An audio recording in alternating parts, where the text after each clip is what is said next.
Les gens, ils n'attendent pas que tu les appelles. Tu vois, déjà, tu les appelles, s'étaient pas prévus, ils sont en train de faire autre chose. Je pars quand même du principe que si la personne décroche, c'est qu'elle n'est pas en train de faire une opération à cœur ouvert.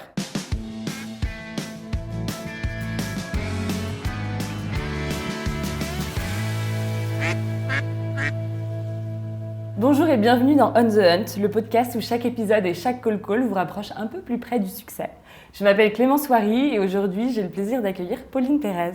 Comment ça va, Pauline ? Salut Clémence, ça va super et toi ? Ça va très très bien. Merci de venir sur ce plateau. Pas de problème. Très vert. À la montagne. À la montagne. Dis-moi, on va commencer par parler un peu de ton parcours, par comment est-ce que tu es arrivée dans la vente, qu'est-ce qui fait que tu y es toujours et que tu adores ça. En fait, je suis un peu tombée dans le monde des startups, donc il y a un peu plus de 10 ans. Et je faisais du bizdev pour une startup à l'époque dans le monde RH. Et je ne sais pas comment expliquer, mais le téléphone a été pour moi le moyen de rentrer le plus rapidement possible auprès des interlocuteurs. En fait, ça m'est vraiment tombé dessus. Je ne me suis pas dit un matin, j'ai envie d'être commercial, j'ai envie d'envoyer des mails et de gérer un CRM, tu vois. Mais moi, ce que j'aime, en fait, c'est le contact avec les gens. Et je savais que j'avais besoin d'avoir un métier où je pouvais discuter, apprendre des choses, échanger. Tu accompagnes aujourd'hui des entreprises. C'est ça. Comment tu leur permets du coup d'avoir cette aisance au téléphone ? Tu parlais de structure. C'est quoi un peu les étapes pour les construire ? En fait, il y a deux choses. Donc moi, j'ai l'agence, donc j'ai Booking Factory qui est l'agence de prospection téléphonique où on fait de l'externalisation en fait en B2B. Donc on est vraiment la force externalisée. Soit on vient en renfort des commerciaux qui est déjà en place, soit il n'y a pas du tout de force commerciale et du coup, on est là pour faire le taf.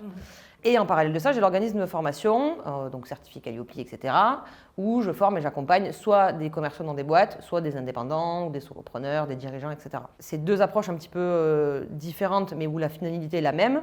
Sur la partie externalisation, en fait, c'est toujours pareil. Quand on accompagne, tu as la création de la base de données, qui est primordiale. Enfin non, tu as d'abord définir ton ICP et ton persona.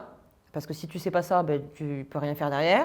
Ensuite, tu vas avoir la création de la base de données en fonction de l'ICP du persona. Donc l'ICP, c'est l'Ideal Customer Profile. En gros, c'est la vision macro, c'est quelle typologie d'entreprise on cherche à viser. Et le persona, c'est à quelle personne dans les entreprises j'ai envie de parler. Il peut y en avoir plusieurs, aussi bien d'ICP que de persona. Et derrière, tu as l'enrichissement de la base, parce que tu peux avoir une super base de données. Si tu n'as pas de numéro de téléphone ou si tu n'as pas d'email, ça va te servir à rien, quoi. Donc, tu as ces étapes-là. Et avant de décrocher son téléphone, il y a un truc qui est primordial aussi, c'est la préparation du sales book. Pour savoir qu'est-ce qu'on va dire, comment, pourquoi. En fait, pour ne jamais être surpris au téléphone quand on a un prospect. Ouais. Alors, c'est pas, tu peux avoir des fois des choses improbables et on sait combien on peut en avoir quand même au quotidien. Mais c'est quand même très marginal sur la masse qu'on fait. Et une fois qu'on a le sales book qui est prêt, à ce moment-là, on peut aller appeler pour n'importe qui. Tu parles de Salesbook. Ouais. Qu'est-ce que c'est ?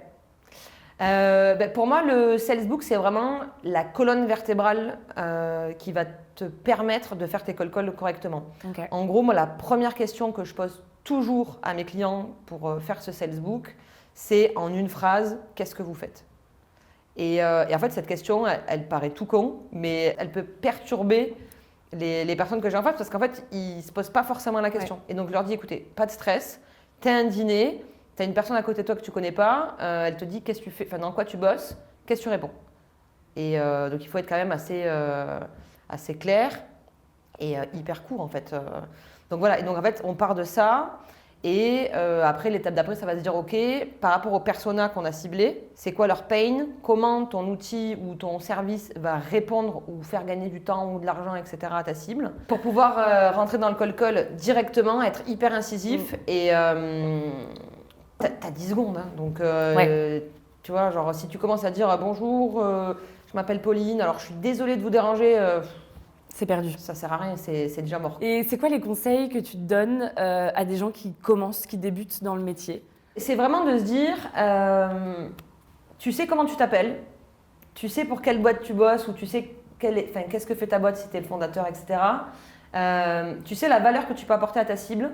Et donc vraiment l'idée, c'est d'être hyper sharp et de te dire, je suis vraiment là pour vous aider. Et en fait, de pas avoir peur de déranger, parce que comme j'ai dit tout à l'heure, si la personne elle décroche, c'est qu'à un moment donné, elle est dispo, malgré tout, même s'ils vont te dire qu'ils ne le font pas et que tu peux entendre une Teams derrière. Mais le conseil vraiment, c'est soyez dans l'écoute active. Pareil, c'est quelqu'un qui décroche, qui dit allô. Si tu entends que derrière, il y a un bruit de voiture, un bruit de métro, un bruit de réunion, un enfant, etc., fais pas forcément ta déballe. Entends aussi et fais comprendre à la personne que tu sais qu'elle est visiblement occupée en train de faire autre chose, mais que toi, ton seul sujet, c'est de voir si tu peux lui faire gagner du temps ou de l'argent. Donc si j'avais un conseil à donner, c'est n'ayez pas peur, les gens ne vont pas vous manger, et c'est quand même le moyen le plus rapide d'avoir une réponse. Pauline, comment est-ce que tu t'amuses en prospection? Et en fait, ce qui est formidable en cold calling, c'est que les gens, ils ne te connaissent pas, ils ne te voient pas, il y a la voix, mais souvent, ils peuvent te dévoiler pas mal de choses qui vont t'aider après par la suite pour entrer dans un compte ou pour affiner ton produit, etc. Et en fait, les commerciaux ils ont cette vision de se dire les gens sont méchants, tu vois. Non. Mais en fait, pas du tout, tu vois. Bien sûr, tu as des gens qui vont te raccrocher au nez, tu as des gens qui vont dire c'est mon téléphone personnel, arrêtez de me harceler alors que tu les as jamais appelés, etc. Après, malheureusement, il y a eu des dérives avec le B2C et le CPF et les fenêtres, etc., etc. Mais, comme je dis toujours, tu vois, en B2B, c'est ciblé. Après, c'est sûr que si tu le fais en mode dégueulasse, que tu appelles n'importe qui pour vendre n'importe quoi, ça n'a pas d'intérêt. Mais si tu suis vraiment ton process de ciblage, d'enrichissement et que tu as le bon discours, franchement, ça se passe super bien, quoi. Aujourd'hui, j'ai prospecté une boîte. La personne que j'ai eue m'a dit non. Mais j'ai un de ses associés qui m'a contacté en direct. Et j'ai dit, mais vous savez que j'ai eu votre associé et tout. Il me dit, ah ben non, même pas. Parce qu'il y a aussi une histoire de timing. Ouais. Tu peux ne pas avoir besoin de quelque chose aujourd'hui. Mais si je t'appelle dans 3 mois, finalement, ça va faire tilt. Quels outils pour commencer? Peu importe le type de prospection que tu fais, parce que tu vois, moi je suis brandée cold call, etc. Mais que tu fasses du mailing, du LinkedIn ou même du porte-à-porte, à un moment donné, il faut savoir qui tu cibles. Pour cibler, il te faut des outils, etc. Et donc, aujourd'hui, si ta cible est sur LinkedIn, tu vas utiliser LinkedIn. Donc déjà, il te faut un profil sur LinkedIn. Il y a quand même beaucoup de personnes aujourd'hui qui n'ont pas de profil LinkedIn ou qui ne s'en servent pas. Donc déjà, LinkedIn, c'est un petit peu la base. Je ne te dis pas d'être actif, de faire 3 posts par jour, mais déjà d'y être et de comprendre comment ça fonctionne. Donc voilà, Sales Navigator ou Faro pour la constitution de base. Ouais. Après, il faut l'enrichir, cette base. Donc, et comment on l'enrichit? Et on peut l'enrichir par exemple avec un outil qui s'appelle Casper. Incroyable. Qui est fabuleux. Parlons un peu évolution du métier de vente et du coup de la prospection téléphonique. Je pense qu'aujourd'hui, il n'y a pas un bon canal d'acquisition spécifique. Enfin, tu vois, il faut pas... moi, c'est ce que j'ai à mes clients. Oui, je suis spécialisée en cold call et on va vous faire des campagnes de phoning. Mais par contre, il ne faut pas oublier le reste. Tu vois. Donc, se concentrer sur un seul canal, je trouve ça très dommage parce que tu as des gens qui répondront jamais au téléphone, tu as des personnes qui répondront jamais sur LinkedIn et tu as des gens qui répondront jamais au mail. Et donc, du coup, je pense qu'il faut avoir une vision un petit peu globale de se dire, OK, j'ai une stratégie multicanal. Moi, j'ai une préférence de commencer par le cold call parce qu'au pire, si la personne me dit qu'elle est à la retraite, elle n'a pas besoin de m'envoyer d'email et j'ai une réponse directement. Si au bout de 5, 6, 7 appels sur une période de 1 mois et demi, 2 mois, 2 mois et demi, tout dépend le nombre de leads qu'on a appelés. Si j'ai pas de news, enfin, tu vois, si la personne ne m'a pas répondu, etc., effectivement, de basculer sur un autre canal ou de faire en parallèle. Enfin, en fait, c'est du multicanal tout simplement, tu vois. Mais et LinkedIn aujourd'hui est quand même très très important. Ouais. Tu as quand même un gros sujet aussi de personal branding, quoi. Après, le personal branding, c'est pas donné à tout le monde dans le sens où tu peux pas demander à tes commerciaux de faire du personal branding pour ta boîte. Tu vois, moi, des fois en coaching, je leur dis, ouais, voilà, LinkedIn important, brandez-vous bien. Enfin, en fait, faites en sorte que les gens, quand vous leur parlez, ils comprennent ce que vous leur racontez par rapport, ne serait-ce qu'à ton titre, tu vois. Et tu as des personnes qui sont très réticentes et qui disent mais moi, il est hors de question que je fasse de la com pour ma boîte. Parce que ils sont salariés, que si demain ils veulent changer de boîte, ils n'ont pas envie d'être brandés pour ça. En revanche, quand tu es à ton compte, il faut. C'est primordial. Après, je pense que c'est quand même important d'avoir des ambassadeurs dans des boîtes. C'est un métier en fait. C'est un métier et après, il faut être allié. C'est sûr que si tu es ambassadeur dans une boîte qui fait une typologie de produit, que finalement derrière tu es plus salarié dans cette boîte mais que tu changes d'affilée et que tu parles totalement d'autre chose, il n'y a pas de cohérence, tu vois. Donc, je ne sais pas comment on va gérer dans les prochaines années ce côté un peu ambassadeur, influence, mais il faut qu'il y ait une cohérence. J'ai une question un peu plus sociologique. Qu'est-ce que tu as appris des relations humaines en faisant du cold call, des gens, de manière générale? Ben, qu'on ne peut rien contrôler. Ouais. En fait, tu vois, à chaque fois que j'onboard un nouveau client ou même que j'ai un prospect au téléphone qui a besoin de savoir un peu plus sur la prospection téléphonique, tu peux être sûr que la première question, c'est vous allez générer combien de rendez-vous, qu'est-ce qui va se passer, etc. Et en fait, ben, je sais pas, moi je gère de l'humain. Donc en fait, ben, j'ai appris j'ai appris déjà qu'un non, c'était pas un coup de canon. J'ai appris qu'il ne faut pas faire de suppositions. C'est pas parce que la personne elle te répond pas ou elle te rappelle pas qu'elle n'est pas intéressée.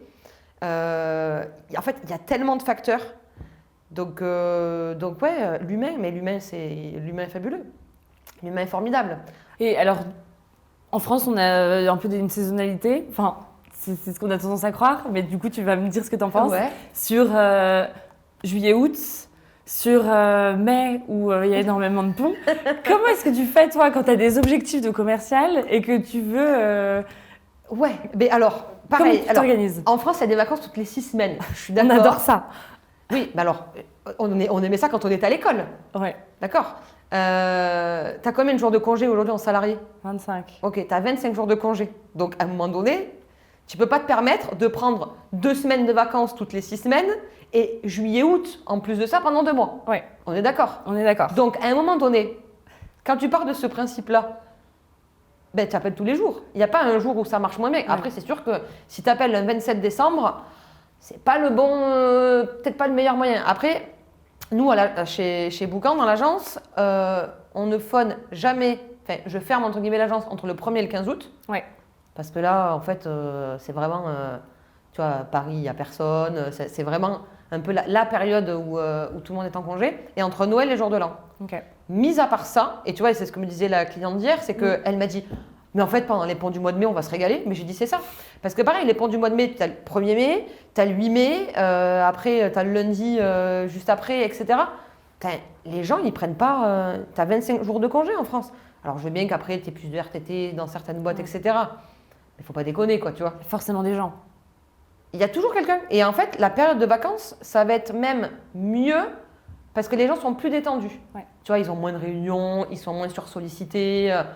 Tu vois, en juillet, c'est canon. Alors, en juillet, tu vas pas forcément faire des gros deals, surtout si tu as un cycle de vente qui est plutôt moyen, voire long, parce que en juillet, voilà, pas tout le monde est là, l'admin, le machin. En revanche, tu vas pouvoir initier des discussions qui sont quand même super bonnes pour le futur, quoi.